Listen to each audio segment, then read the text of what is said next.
Hello friends, एक कहानी करे से स्टोरी 30। शाम का 4 बजे का समय था, संडे, और हॉस्पिटल से कॉल आया कि आपको एक पेशेंट वेंटिलेटर पे है और रिलेटिव्स के रिक्वेस्ट के कारण आपको रेफर किया हुआ है, तो आप आ जाइए। तो मैंने सोचा ठीक है, नेक्स्ट डे देखूंगी। तो उतने में ही दूसरा कॉल आया। पेशेंट फादर, जिनको मैं भी पहचानती थी, उन्होंने कहा, बेन आपको तो आना ही पड़ेगा अभी, मेरी बेटी एडमिट है आईसीयू में। मैं क्या ठीक है, मैं आती हूँ। मैं वहाँ पहुँची। फिर वहाँ पे जाने के बाद में मैंने उनको पूछा, उनके हस्बैंड को, वो आईसीयू में पेशेंट के बाजू में थे, कि क्या हुआ था। तो बोला, मालूम नहीं बेन क्या हुआ होगा। हाँ, ये तो एकदम सुखी आत्मा है, हम तो इसको सुखी बेन बोलते हैं, और खुश रहती है। 2 महीने के बाद लड़के की शादी है, पूरी परचेसिंग में लगी हुई है। शाम को घर जाने के पहले वो मम्मी के यहाँ गई थी। वहाँ पे रात को 12 बजे तक गप्पे लगाई है। फिर हम दोनों रात को घर पे आके सो गए। सुबह में उठी, बाथरूम जाने के लिए उठ रही थी, उतने में उसको लगा मेरे को थोड़ी सांस हो रही है, तो शायद बाथरूम जाके आ जाऊंगी तो ठीक हो जाऊंगी। उठी पर जा ही नहीं पाई, तुरंत नीचे बैठ गई बेड पे ही। फिर मुझे बोला, मुझे लगता है मेरा बीपी बढ़ गया है, आप पापा से दवा ला दो ना। तो मैं मेरे फादर के पास दवा लाने गया और दवा लेके आया।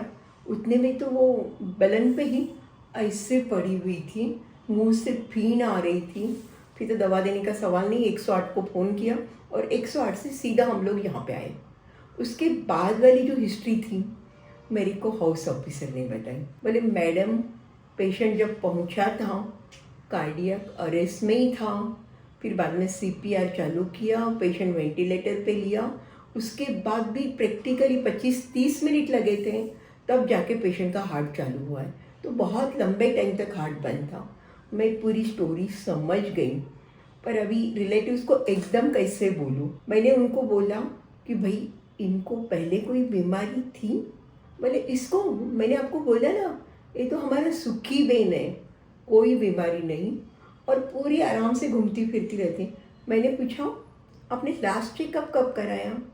लास्ट चेकअप हमने तो आज तक कभी चेकअप ही नहीं कराया, कभी एक गोली नहीं लेनी पड़ी है, कभी बुखार भी नहीं आया है, तो चेकअप की क्या ज़रूरत है। मैं क्या ठीक है, उनके पेरेंट्स को कोई बीमारी? तो बोले हाँ, उनके मम्मी पापा दोनों को ही डायबिटीज़ है, और उनके भाई को भी अभी रिसेंटली डिटेक्ट हुआ है। मैं कि तो फैमिली हिस्ट्री तो है। तो बोले हाँ, पर इनको तो कुछ तकलीफ थी नहीं वैसे, कि जिसके हम कारण बोले भाई ना आशक्ति लगती थी, ना वजन कम हुआ है, तो कैसे बोलेंगे कि डायबिटीज़ है। मैंने सोचा पेशेंट की ऐसी हालत में कुछ बोलना नहीं है, बाद में बात करेंगे। उसके बाद पर मैं आप लोगों से तो बात कर सकती हूँ। देखिए, डायबिटीज़, ब्लड प्रेशर, उसके जैसे दूसरी भी बीमारियाँ, पर खास करके डायबिटीज़ काफ़ी पेशेंट को कोई सिम्टम्स नहीं होते। ब्लड प्रेशर काफ़ी बार पेशेंट का ऐसे ही चेकअप करते हैं, पेशेंट रहता है, ब्लड प्रेशर जब रहता है 180 120, उसको बोलेंगे तो बोला हो ही नहीं सकता, आपको देख के हो गया। शुगर ज़्यादा निकलेगी तो वो बोलेंगे कि नहीं बोले। पर ये ऐसे लकी लोग कम रहते कि जिनको पहले ऐसे ही चेकअप कराते या इंश्योरेंस चेकअप कराते जब पता लगता है। कोई कोई लोग तो सीधे हॉस्पिटल में लैंड होते हैं।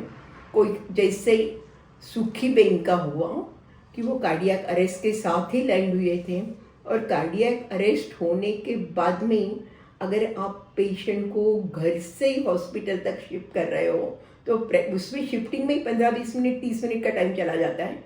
और हॉस्पिटल में भी, हॉस्पिटल में एम्बुलेंस से पेशेंट आप बाहर इमरजेंसी तक ले हो तो उसमें ही 2-3 मिनट निकल जाते हैं।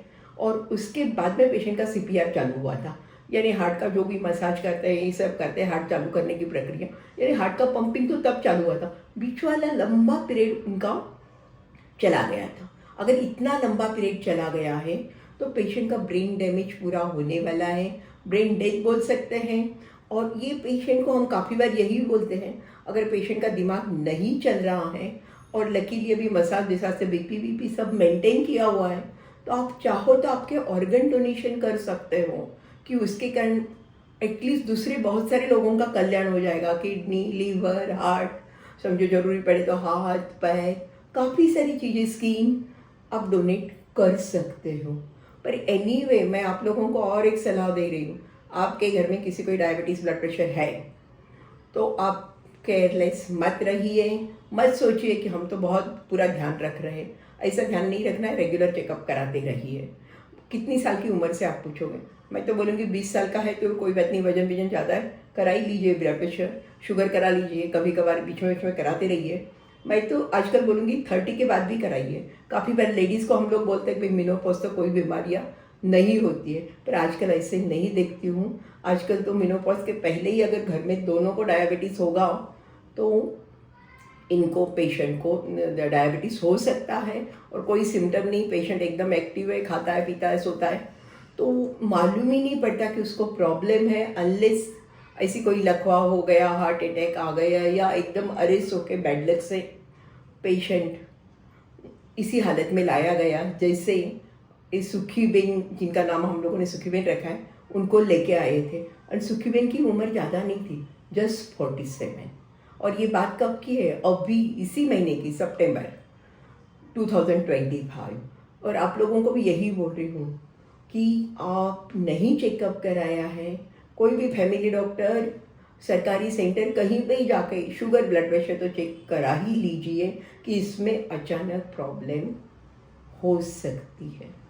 Thank you.